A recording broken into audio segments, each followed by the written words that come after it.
Just to show everybody in the room.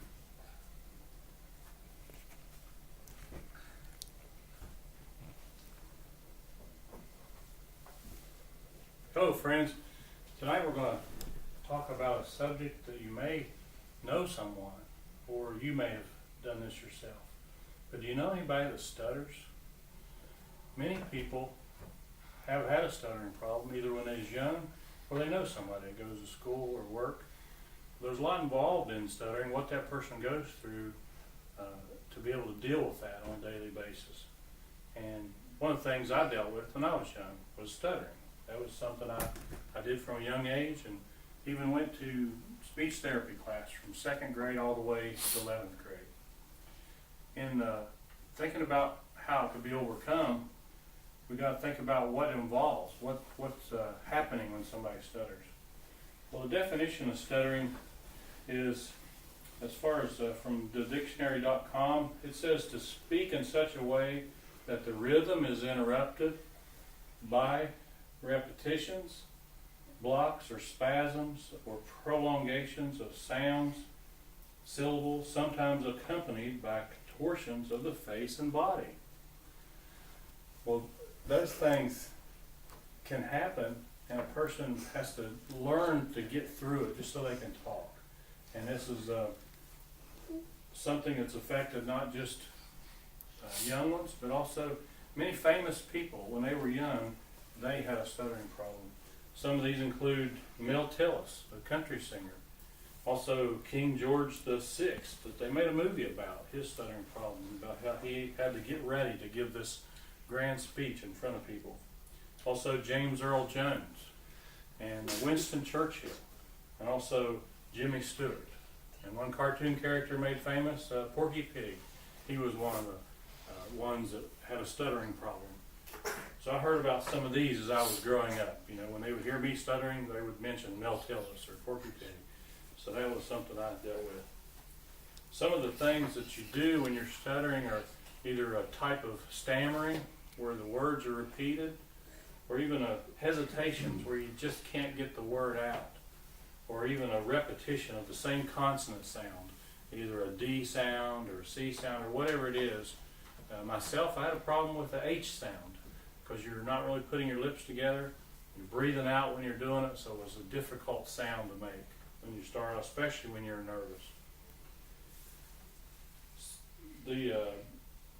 Around the United States, you think about, well, how many people do stutter?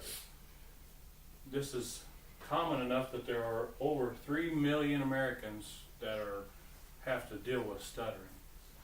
Most of these are from the ages of 2 to 6. That's the worst time, it seems like, for children. And also, about 5 to 10% of all children will stutter from one time or another while they're growing up.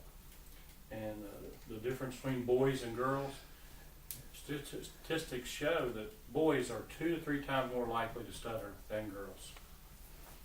The good news, though, with these statistics is about 75% of these recover, make a full recovery in their stuttering. So that's a good thing. 2 of these types, the main types of stuttering, one that we've talked about is the developmental type of stuttering, where your words are not formed. It's hard to form the words properly. It's in the early development stages.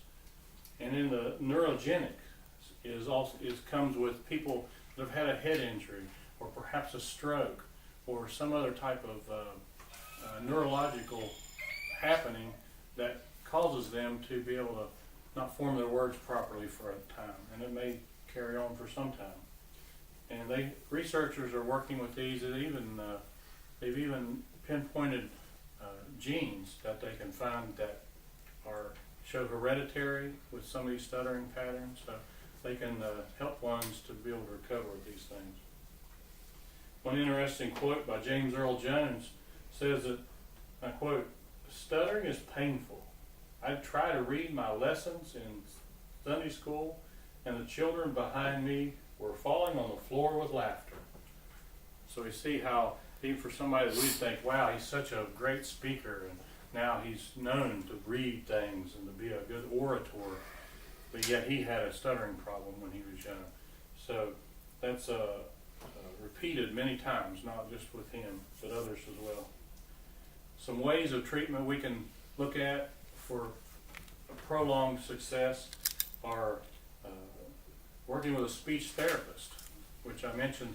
I took part in that from 2nd grade all the way to 11th. Also, practice reading aloud. That's a good thing to do, not only to be able to learn to control your words and be able to learn to make the sounds properly. Having supportive parents that provide a good environment for these things is also very important. And also to be able to focus on your successes. When you've had good circumstances and good instances you can reflect on that went well, you can reflect on those instead of the bad times. Also, while you're speaking, trying to relax. Let your throat be relaxed and not so tight. Also, before we speak, we want to relax and pause and think about what we're going to say before we say it. Not just when giving speeches, but also in daily speech. To be able to breathe, control our breath, and to be able to say these things in a way. And then even the stutterer, he can be able to have a conversation and be able to do that thing comfortably. And some things to think about in closing are, some of these things are painful and some will make fun, but I found that it's better just to laugh along with them. If they make fun of you, laugh with them. If they mock you, I had a boy mock me, and he kept mocking me to the point where he started stuttering himself.